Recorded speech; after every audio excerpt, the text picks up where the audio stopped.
Новиот министер за здравство Азир Алиу ја презема координацијата по трагедијата во Кочани.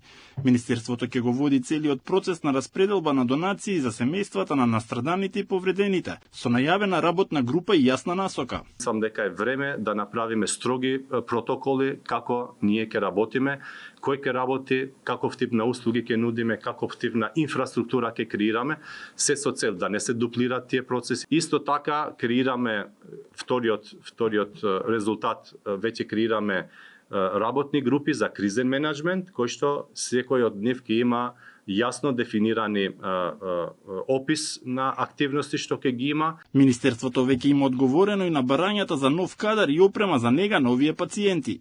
Веќе е одговорено веднаш, значи знаете дека салата во подрумот на болницата веќе во интензивно се работи, веќе во фаза на, мислам дека, да не шпекулирам со време, но најверојатно за 2-3 недели веќе ќе биде функционална.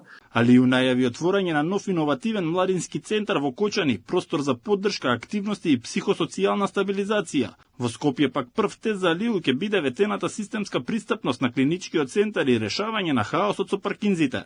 Министерот најави краткорочно и долгорочно решение кои треба да обезбедат нови 500 паркинг места.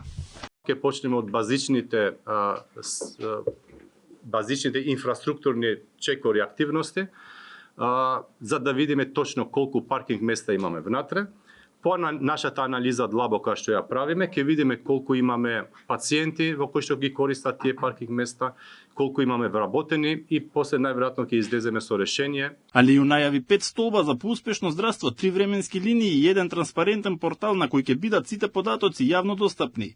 За реализација на се што има замислено, министерот тврди дека ќе работат наменски групи од по 10 луѓе, кои ќе се среќаваат еднаш неделно, а помош од понеделник ќе пристигне и од Светската здравствена организација.